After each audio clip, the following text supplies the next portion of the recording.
Bonjour, j'espère que tout le monde va bien. Aujourd'hui, on a une leçon de conjugaison. Il s'agit de l'impératif présent. Durant cette séance, on va conjuguer les verbes du troisième groupe à l'impératif présent. On commence par la première activité. On a des phrases sur le tableau. La première phrase, faites attention. La deuxième, prends soin de ta santé. La troisième phrase, offrons un cadeau à maman. La dernière phrase, viens chez moi. Comme vous voyez, ces phrases sont des phrases impératives. Les verbes qu'on a utilisés pour la première phrase, le verbe faire conjugué à la deuxième personne du pluriel. La deuxième phrase, c'est le verbe prendre conjugué à la première personne du singulier. La troisième, on a le verbe offrir conjugué à la première personne du pluriel. La dernière phrase, on a le verbe venir conjugué à la deuxième personne du singulier. Alors, on a déjà dit que ces phrases sont des phrases impératives dans lesquelles on a employé des verbes conjugués à l'impératif. On va faire un petit rappel. L'impératif est un ton qu'on utilise pour donner des conseils, interdictions et des ordres.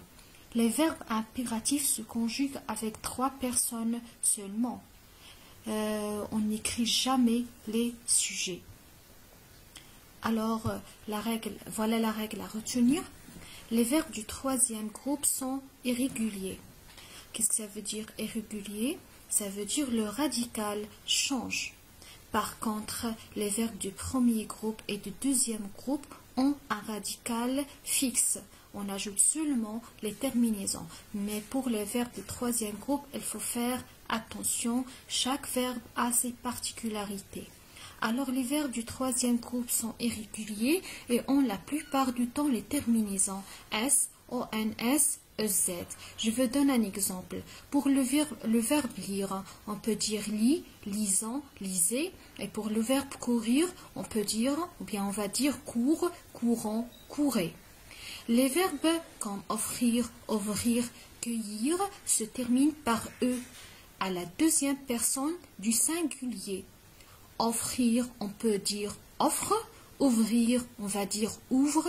Cueillir, on va dire cueille. Ça, c'est pour la deuxième personne du singulier.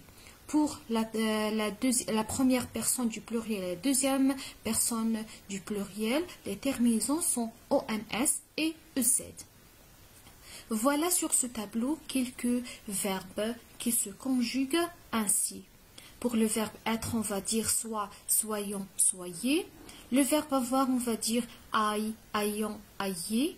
Vouloir, veuille, veuillons, veuillez. Savoir, on va dire sache, sachons, sachez. Vous remarquez que le radical a changé. Pour le verbe aller, on dit va, allons, allez.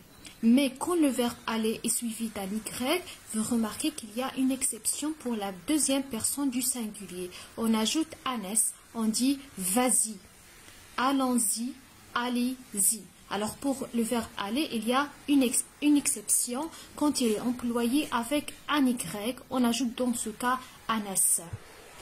Pour l'exercice 1, on va conjuguer les verbes à l'impératif. Faites attention. Entre les parenthèses, j'écris la personne avec laquelle vous allez conjuguer le verbe.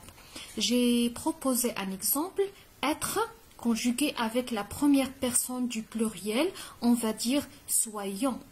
Soyons prudents en traversant la route. Vous allez faire la même chose pour les autres exemples. J'espère que vous avez bien compris. Merci pour votre attention.